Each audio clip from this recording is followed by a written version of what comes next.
네, 반갑습니다. 이제 앞전 시간에 오온 계공, 오온 무아에 대해서 설명을 이제 하다가 좀 말았습니다.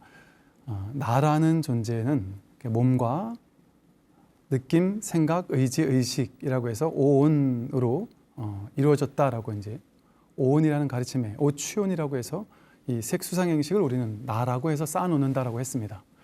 그런데 앞 시간에 살펴본 것처럼 몸도 내가 아니었단 말이에요.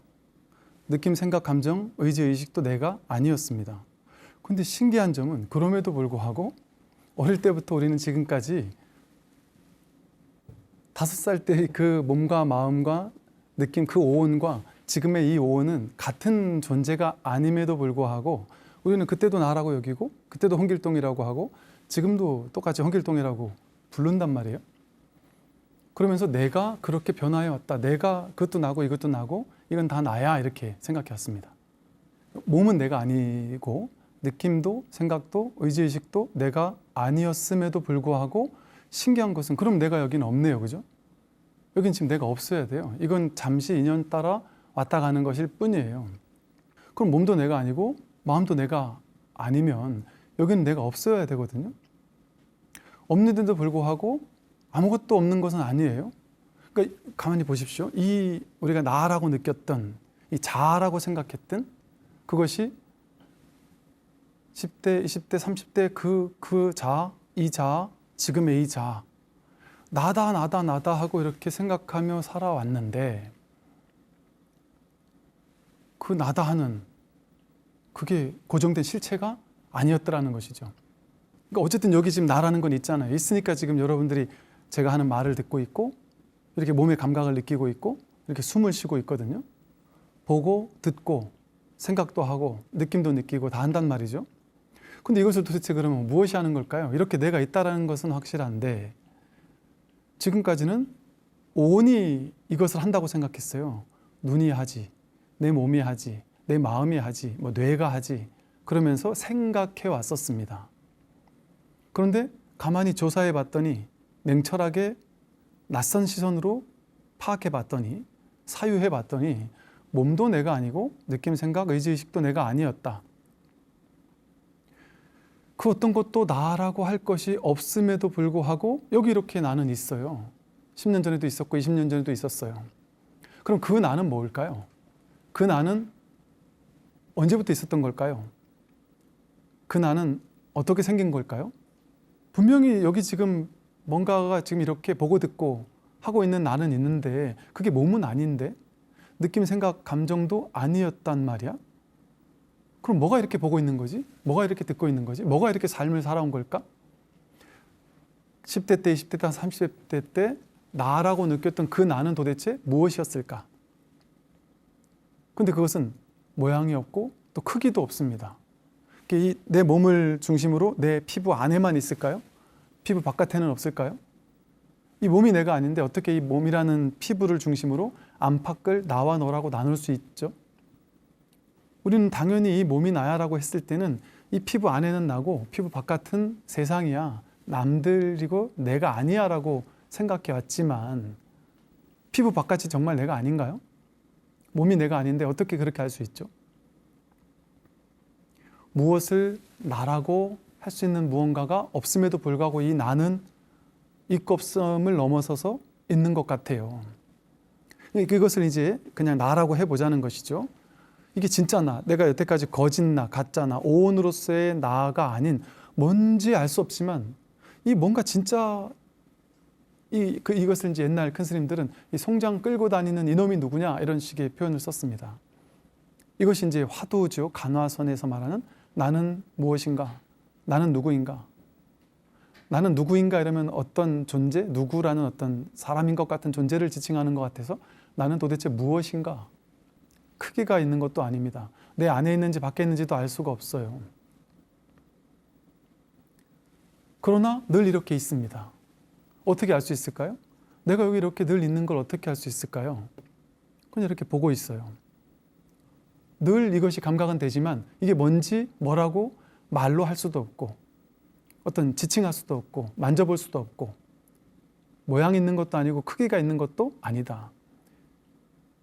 가까이 있는 것 같기도 하고, 그러나 멀리 있다고 해서 없다라고 할 수도 없고,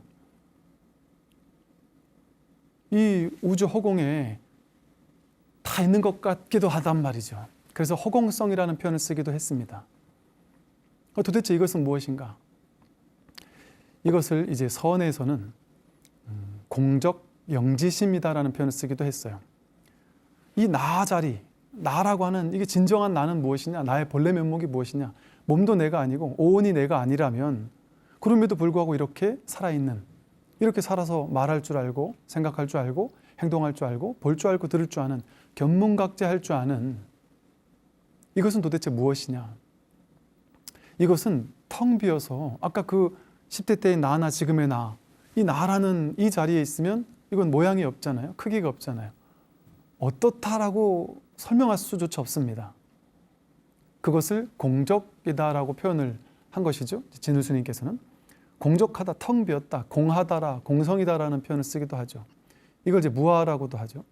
텅 비어서 무엇이라고 말할 수 없습니다.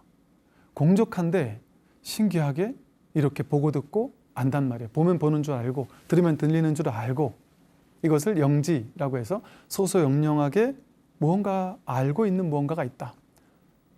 근데 이것은 분별로서 아는 알 식자의 분별심, 식은 아닙니다. 오온으로서의 식작용은 아니다. 이 공적영지심이라고 하는 이 마음자리는 공적영지심이라고도 하고 또 성성적적이라는 표현을 쓰기도 하고요. 진공묘유다고 해서 진짜로는 공한데 뭔가 묘하게 없다라고 할 수는 또 없다. 이렇게 진공묘유다라는 표현을 쓰기도 합니다. 그러면 이렇게, 그런데 이게 뭔지 모르게 이게 소소영령하게 아는 이것이 있지 않느냐라고 얘기를 하면 사람들은 또 헷갈려 합니다. 아는 것, 이것이 진짜 진정한 나라고? 이게 말이 안 된다. 왜 그렇게 생각하느냐 하면 곧바로 안다라고 하면 알 식자의 분별심, 이 식을 떠올린단 말이죠. 보아서 알고 들어서 아는 것, 보아서 아는 것을 안식이라고 하고요. 보아서 아는 것은 이거는 A4용지구나라고 알아요. 이건 시계구나라고 알아요. 이건 컵이라고 알아요. 요거는 낮고 요건 높구나, 요건 동그랗게 생겼고 요건 네모나게 생겼구나라고 이렇게 비교를 통해서 서로 압니다. 이렇게 아는 작용을 안식이라고 해요. 봐서 안다. 근데 우리는 이렇게 분별해서 아는 것만을 지금까지 아는 거라고 생각해 왔어요. 그리고 이것만 쓰며 살아왔어요. 이 오온만 쓰고 살아왔습니다. 오온 가운데 우리가 마음이라고 하는 분별심, 이 식을 쓰며 살아왔어요. 그러다 보니까 우리가 아는 건 식밖에 알 수 없다고 생각하며 살았던 게 습관적으로 굳어졌습니다. 그러니까 이게 되게 낯선, 소소영령하게 안다라고 하면, 이 아는 뭔가가 있지 않느냐라고 하면 그거야 당연히 봐서 알지라고 안식을 떠올리고 이식을 떠올린단 말이에요. 그런데 갓난아기는 이것이 TV 모니터인지 이게 컵인지 이게 마이크인지 이게 엄마인지 아빠인지 좋은 사람인지 나쁜 사람인지 이게 빌딩인지 이것을 배우지 않아서 모를 수 있어요. 모를 수 있지만 갓난아기도 눈앞에 뭔가가 오면 그냥 뭔가가 이렇게 스쳐 지나갔구나라는 사실은 알아요.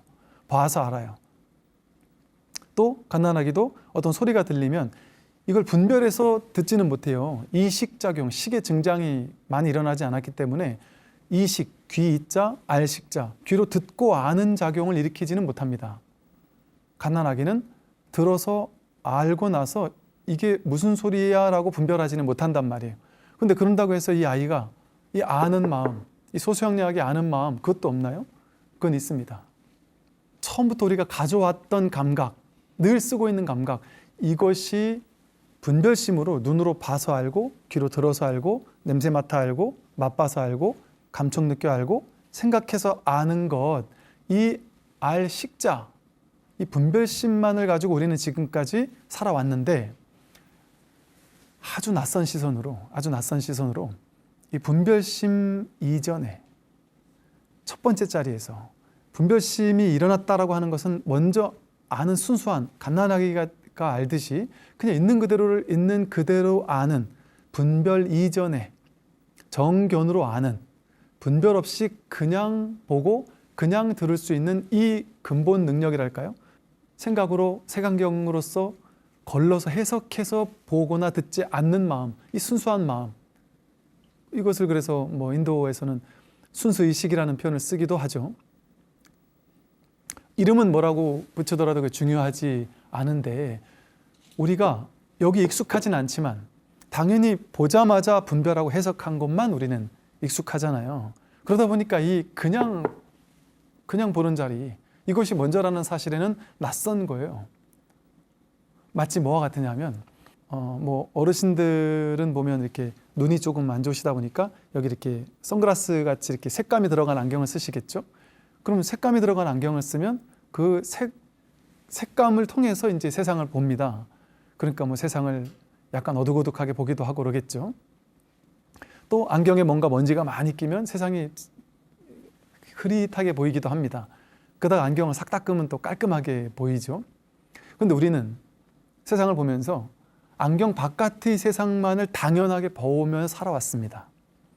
안경 너머의 세상, 안경 너머에 보이는 세상을 분별해서 이건 뭐고 저건 뭐야 라고 그렇게 보며 살아왔는데, 이 공적 영지심에서 말하고 있는 이 나라는 자리, 이 마음이라는 자리, 이 자리에서 설명하는 바는 뭐냐 하면, 회광반조해서 안경 너머를 바깥으로 향한 시선, 바깥으로 봐서 시계야 컵이야라고 분별해서 아는, 분별해서 보는 이 시선을 돌이켜서 여기서 이미 첫 번째 자리에서 이미 색안경이라는 필터를 바깥을 우리는 보고 있지만, 이 색안경이라는 첫 번째 자리, 이 안경알을 우리는 단 한 번도 보지 않은 적이 없잖아요.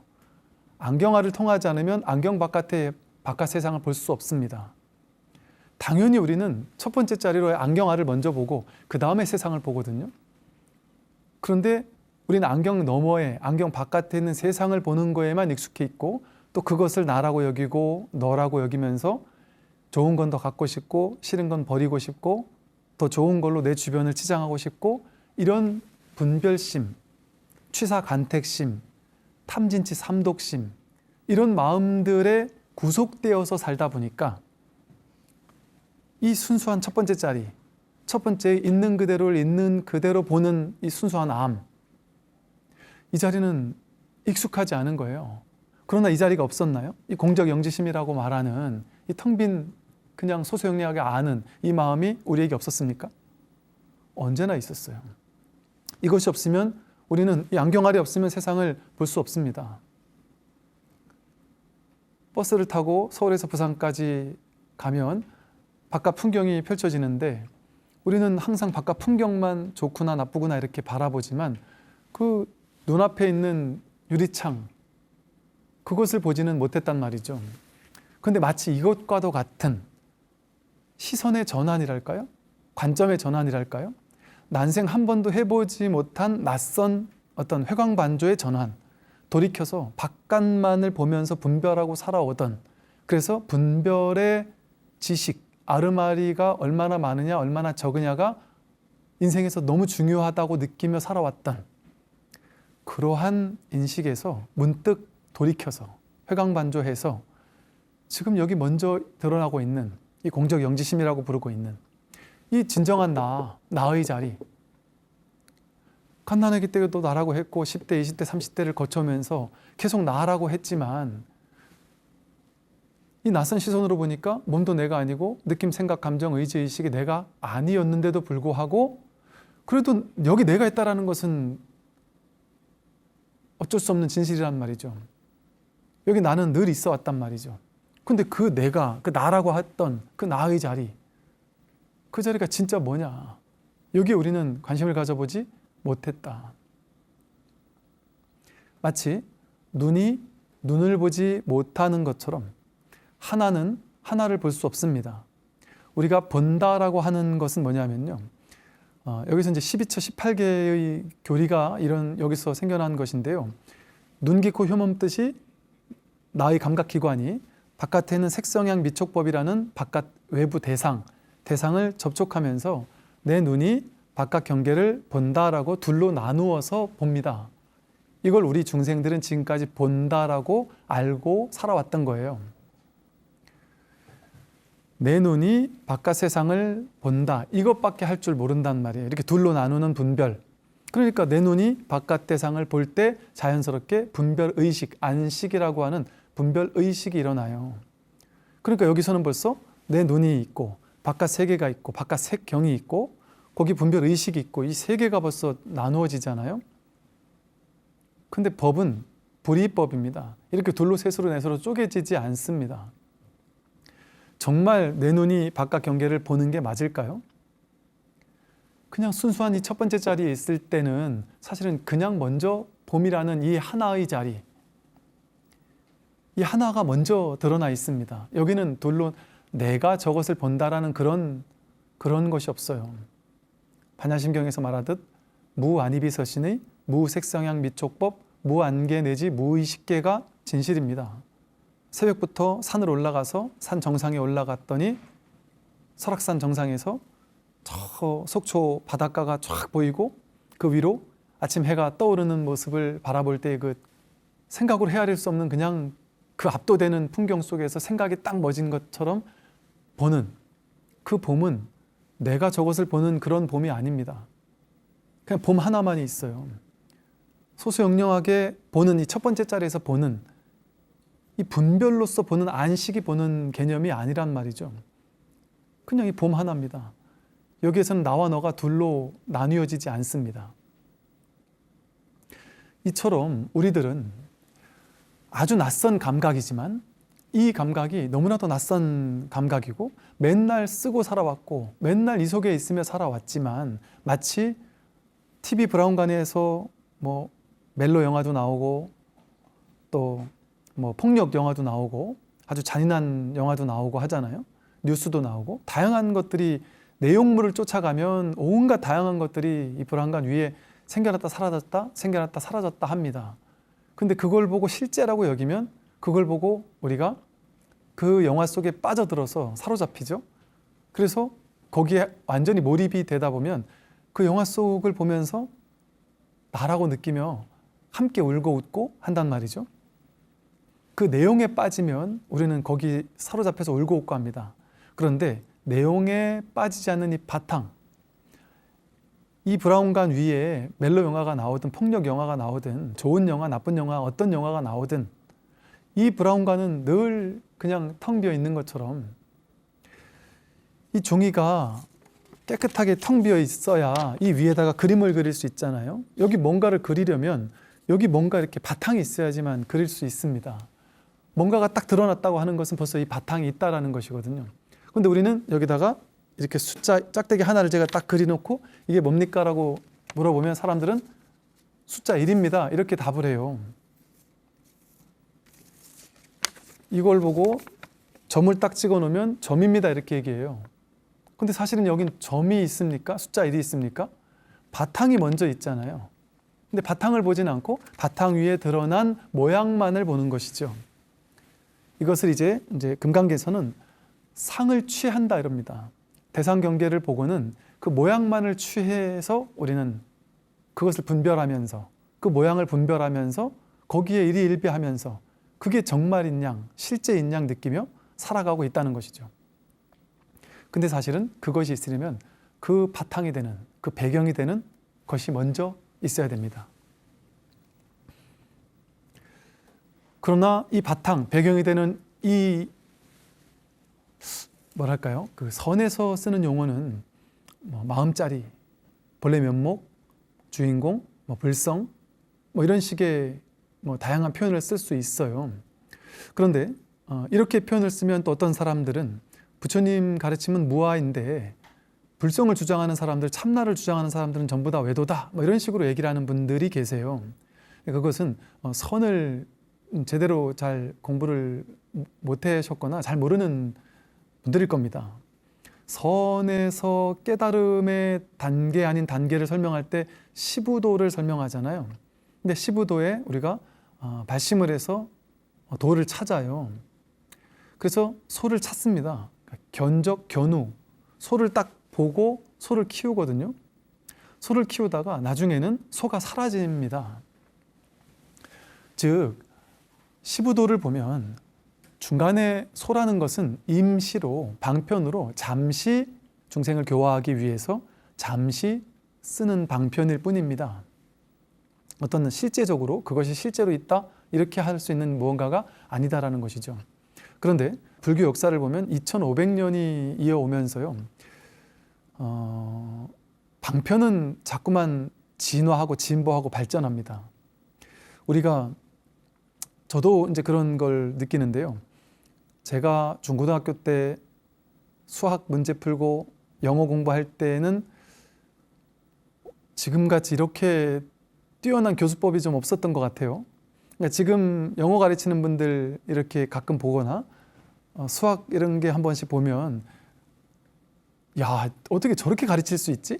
나도 옛날에 저렇게 가르쳤으면 공부 정말 잘했을 건데 하는 이제 이런 생각을 하게 되더라고요. 그러니까 교수법은 나날이 발전하거든요. 그러다 보니까 우리말로 그러잖아요. 지금 젊은 친구들이 대학교를 갔다, 뭐 동국대를 갔다, 서울대를 갔다 이러면 우리 때 20년, 30년 전에 어르신들이 너 나랑 동문이구나 이러면 요즘 젊은 친구들은 동문 안 쳐준답니다.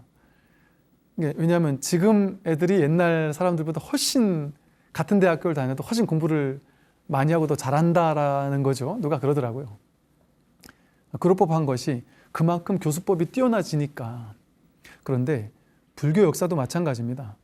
불교의 본질은, 이 법의 본질은 사성제에서 말하는 괴로움과 괴로움의 소멸이라는 이 깨달음의 자리는, 이 아무 일 없는 괴로움이 완전히 훅 불어 꺼진 자리, 번뇌망상이 사라진 자리, 그 자리는 달라질 수가 없습니다. 이 법은 변화될 수가 없습니다.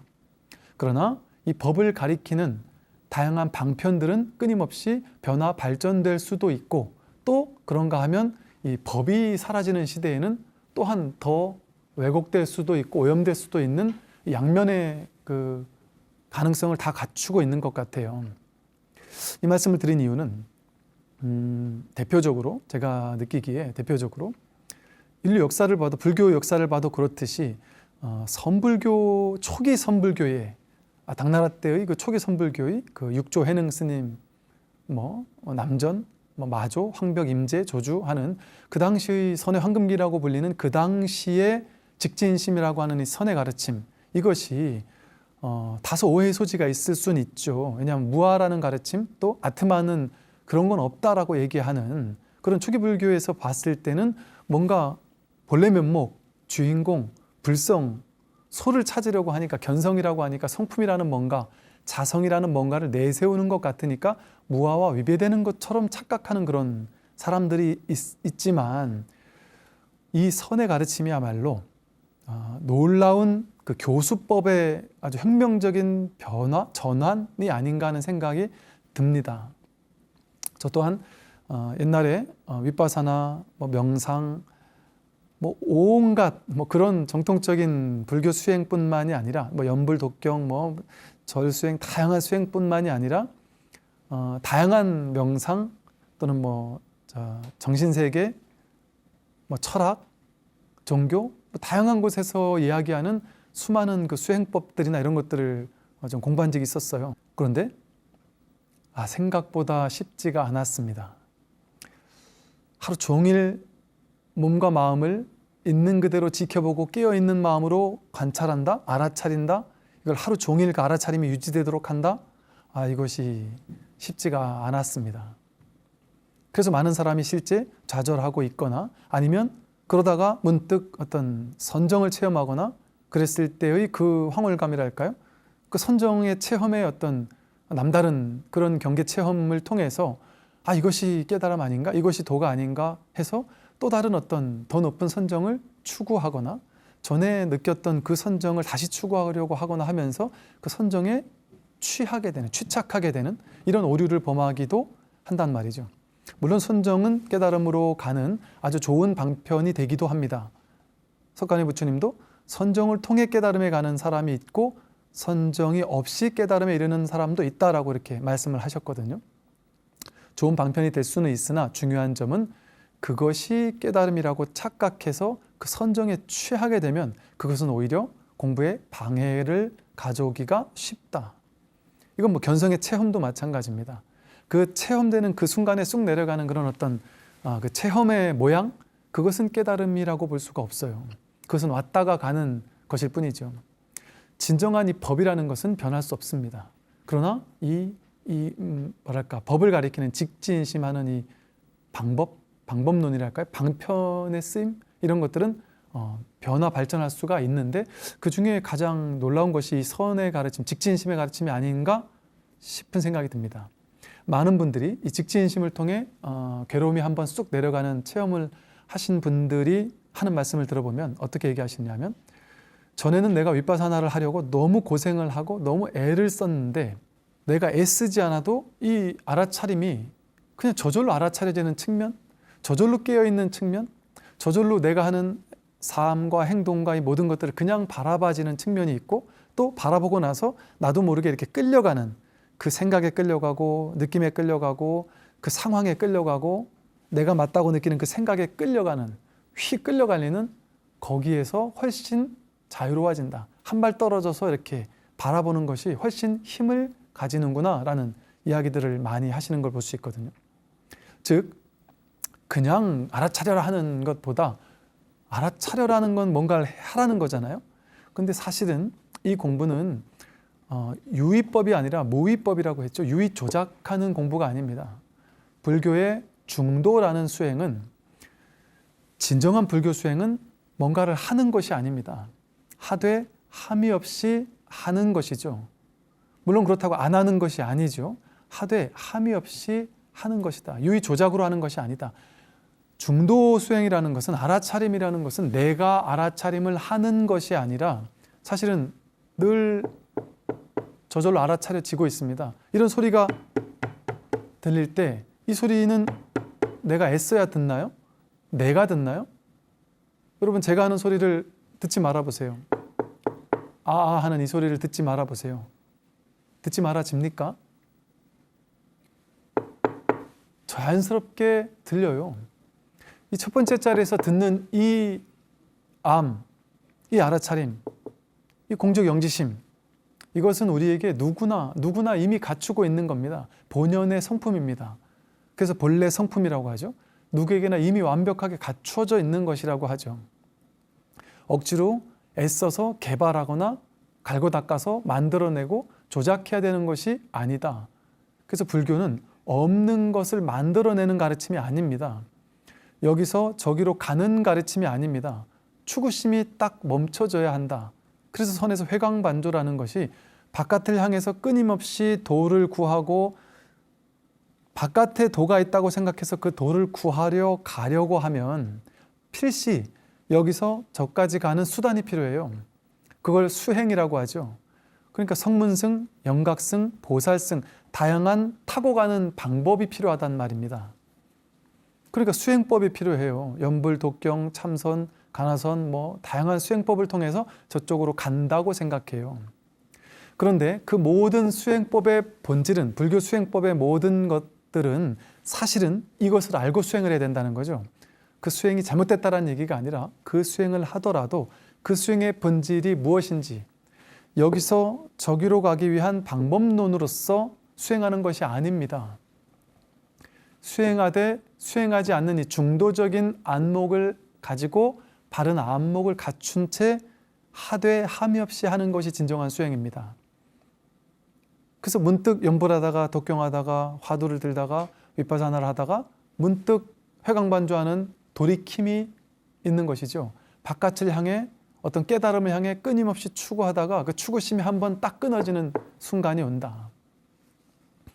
그래서 화두를 들고 있다가 깨달았다고 하는 많은 스님들의 이야기를 들어보면 화두를 끝끝내 밀어붙이다가 깨달았다라고 하는 것이 아니라, 화두를 들고 완전히 그냥 의정이 딱 의단 동로화해진 채로 화두를 들고 있다가 버티다가 해도 안 되다가 그냥 한번 확 놔진다. 그냥 다 포기가 돼버린다. 그럴 때 이 법의 자리를, 나의 본래 주인공이 무엇인지를, 이 소를 한번 힐끗 보게 되는, 이것을 왜 공적 영지심이라고 했는지, 그것을 이제 문득 알아차리는 것이죠. 이것을 공적하다라고 왜 했는지, 그럼에도 불구하고 왜 영지라고 했는지, 이게 늘 내가 쓰고 있는 것이었구나. 늘 구족되어 있는 것이었구나. 이미 갖추고 있는 것이었구나. 이것은 내가 갈고 닦아서 만들어내는 것이 아니었구나라는 사실을 자각하는 겁니다. 즉, 이것이 그런데 왜 어려웠을까요? 눈이 눈을 볼 수 없듯이 하나는 하나를 볼 수 없습니다. 하나가 될 때 법이 드러나는데, 눈은 다른 건 전부 다 볼 수 있는데 눈은 못 봐요. 근데 눈이 여기 있다는 것을 어떻게 알 수 있을까요? 죽었다 깨어나도 눈을 못 봐요. 사람들은 거울을 통해서 보잖아요 하지만, 그건 거울을 본 겁니까? 내 눈을 본 겁니까? 거울을 통해서는 거울을 보는 거예요. 거울에 비친 내 눈을 본 거지 진짜 내 눈을 본 게 아니죠. 내 눈을 한 번도 본 적이 없습니다. 그럼에도 우리는 확신해요. 무엇을 확신하느냐? 여기 내 눈이 있다는 것을 100% 확신합니다. 왜, 어떻게 확신할까요? 이렇게 내가 시계를 보는 걸 통해서 여기 내 눈이 있구나라는 것을 확신합니다. 이런 비유도 들었어요. 저 언덕 너머에서 연기가 이렇게 올라오는 걸 보고 거기 누군가가 불을 피우고 있겠구나라는 것을 그냥 알지 않느냐. 진울 스님은 이것을 단지 불에면 시즉견성이다. 단지 모르는 줄만 알면 그것이 바로 견성이고 그것이 바로 법을 본 것이다. 이것은 눈으로 보는 것이 아닙니다. 모양이 있어야 보죠. 색이 아니고 색수상행식이라는 경계가 아니란 말이에요. 대상 경계로 나로 둘로 나뉘어진 것이 아니란 말이죠. 스님, 도저히 저는 모르겠는데요. 스님 하실 말씀이 뭔 얘기인지 도저히 모르겠습니다 하는 그것이 바로 이 법을 드러내고 있어요. 모른다라는 이 생생한 살아있음, 이 생생한 증거가 이렇게 드러나 있단 말이죠. 볼 때 드러나고, 들을 때 드러나고, 숨 쉴 때 드러나고, 늘 이 법은 역력하게 드러나 있다. 명백하게 매 순간 드러나 있다. 그러나 우리는 항상 태어나서 지금까지 살아오면서 오랜 습관이 색수상행식이 나라고 여기면서, 색수상행식은 어떻게 생기느냐 하면 안입이 설신의 눈, 귀, 코, 혀몸 뜻이 색성향 미촉법을 접촉할 때 수상사가 생겨난다 그래요. 수상행이 생겨나는 것이죠. 즉 눈으로 볼 때 생겨나는 인식을, 보는 인식을 쫓아가면서만 지금까지 살아온 거예요. 보는데 이 보는 곳에서 법을 보지 않고 보는, 소소영령하게 보는 이 자리를 보는 것이 아니라 볼 때 대상 경계를 보고, 그게 좋은지 나쁜지 분별해서 좋은 건 취하려고 하고 싫은 건 버리려고 하는 이 분별심과 취사 간택심이 우리가 지금까지 살아왔던 삶의 방식이었단 말이죠. 그러다 보니까 우리는 이 법을 보는 안목을 잊어버린 거. 그래서 이 마음 공부라는 것은, 이 선의 공부라는 것은 기억하는 겁니다. 어찌 보면 다시 되살리는 거예요. 없던 것을 만들어내는 것이 아니라 이미 있는 것을 그냥 깨닫는 겁니다. 잊어버렸던 것을 기억해낸다? 이런 표현도 가능할 거예요. 그래서 삼귀의라고 하는 것이 내가 본래 부처고, 내가 본래 법이고, 내가 본래 청정한 승가인데 거기에 돌아가 의지하는 거예요. 돌아가기 위해서 의지하는 거. 우리의 목적은 내가 나온 고향으로, 본향으로, 내 본래 자리로, 내 마음 자리로, 그 본래 나온 자리로 돌아가는 거예요. 할 때 이 소리가 들렸잖아요. 박수를 한번 이렇게 치면 박수 소리가 들립니다. 이 손에 소리가 있나요? 공기 중에 소리가 있나요? 어디도 소리는 없어요. 박수 소리는 없습니다. 그런데 인연이 화합하면, 분명히 없는데 인연이 화합하니까 이렇게 소리가 생겨났어요. 삼라만상 모든 것들은 나, 내 몸, 마음, 이 세상 모든 것들, 모든 존재, 이 모든 것들은 이처럼 인연 따라 인연을 화합하면 임시로 생겨납니다. 그때 인연이 다 하면 그 소리가 사라졌죠? 이렇게 사라져 버립니다. 야, 이 나쁜 녀석아라고 누가 나한테 욕을 했을 때 그 소리를 쥐지 않으면 그 소리는 그냥 이 소리랑 똑같이 왔다가 가고 끝나버렸어요. 이 세상은 야, 이 나쁜 놈아라고 하는 그 말은 그냥 인연 따라 생기고 인연 따라 사라지고 끝나버렸어요. 공해예요. 공 한 자리에서 나왔다가 공 한 자리로 돌아갔어요. 굳이 말로 표현한다면 이 소리는 어디서 왔어요? 그냥 이 텅 빈 자리에서 인연 따라 그냥 왔다가 어디로 온지 모르는 이 자리에서 왔다가 이 자리로 돌아갔어요. 그런데 이렇게 이게 드러났다라는 것을 통해서 이게 오고 갔구나 라는 것을 알 수 있어요. 이것이 바로 모든 것이 드러나는 토대가 되는 바탕이고 배경이고 우리의 본래 면목이다. 마치 심지법문이라고 합니다. 이런 선의 법문을 심지법문이라고 하는데 마음 땅이라는 표현을 쓰거든요. 땅 위에 풀도 자라고 사람도 태어났다. 인류 역사를 보면 우리 지구라는 땅 위에서 사람도 태어났다 다시 땅으로 돌아가고 건물도 생겨났다가 다시 무너지고 파도도 쳤다가 잔잔해지고 풀도 컸다가 죽고 나무도 자랐다가 무너지고 땅 위에서 모든 것이 왔다 갈 뿐인데 그 땅은 그대로잖아요.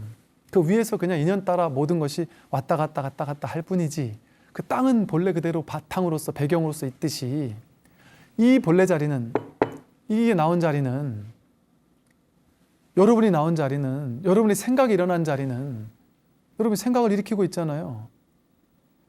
그것이 그 나온 자리가 있구나. 이게 있다라고 하니까 또 있다라는데 빠질까봐 유무중도라고 해서 있다라고도 할 수 없잖아요. 그렇다고 또 없다라고도 할 수 없어요. 인연 따라는 있으니까 이렇게 인연 따라서는 임시로 있으니까 그러니까 있다라고도 할 수 없고 없다라고도 할 수 없지만 이 모든 것이 드러나고 돌아가는 자리가 있고 없음을 넘어서서 있잖아요. 우리가 여기서 나온 겁니다. 이리로 돌아가는 겁니다. 이것은 모양이 없고 크기가 없고 그야말로 부처님 말씀처럼 법신불 비로자나 법신 부처님이다라는 말씀처럼 허공성으로서 온 우주법계 전체의 편만에 있다 이렇게 표현을 하기도 하죠. 물론 이렇다고 해서 제가 이렇게 설명을 자꾸 하면서도 좀 조심스러운 부분은 이 설명을 듣고 이 설명을 취해서 이해해서 머리로 딱 기억하고 이해해서 아 이것이 마음자리구나 이렇게 기억하고 이해한다라면 그건 아닙니다. 이 선의 가르침을 많은 사람들이 제가 옛날에 그랬던 것처럼 많은 사람들이 선의 가르침을 뜰 앞에 잣나무가 어디서 오고 어디로 갔어요. 여기서 뜰 앞에 잣나무가 드러난단 말이에요. 이것이 바로 뜰 앞에 잣나무란 말이에요. 뜰 앞에 잣나무가 바로 법을 드러내고 있단 말입니다. 색식시공이라고 하듯이.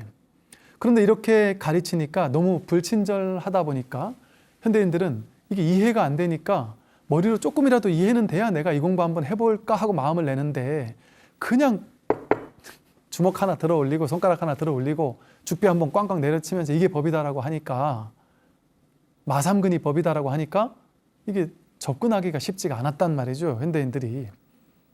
그래서 어떤 조금 더 이렇게 가까이 올 수 있는 어떤 이런 방법으로서 일단은 머리로라도 일단은 한번 이해를 한번 해보자. 그러면서 공부해 나가자 하는 마음으로 이렇게 설명을 하는 건데 이 설명을 붙잡으라는 건 아니에요. 그래서 제일 중요한 점은 이 설명을 듣되 들은 바가 없이 들어야 한다. 이걸 적고 필기해가지고 자꾸 머리에 기억하고 이런 건 제대로 공부하는 것이 아닙니다. 어떻게 들어야 되느냐? 모르겠다. 알겠습니까? 모르겠습니까? 모르겠다는 마음으로 들어야 한다. 언제까지? 끝끝내. 내가 분명히 난 이 자리가 뭔지를 확인한 것 같은데, 알은 것 같은데 하고 뭔가 전환이 오는 사람들도 있어요. 이 법문을 듣다가. 그런데 그런 사람이라 할지라도 모를 뿐이 확실해지는 겁니다. 오직 모를 뿐이라는 단지불의 시직견성이라는 단지 알지 못한다라는 이 사실이 확실해지는 거예요. 이 사실을 명백하게 눈으로 보는 게 아니거든요. 근데 어떻게 눈으로 보는 것으로 명백할 수 있어요? 귀로 듣는 게 아닌데 모양으로 보는 게 아닙니다. 이것이 저것을 알고 보는 이런 개념으로서 보는 게 아닙니다. 그러니 분명히 알았다 하더라도 모를 뿐이 확실해지는 거거든요. 그래서 끝끝내 모를 뿐 하는 마음으로 이 법문을 듣는 것이 법문을 잘 듣는 방법이다.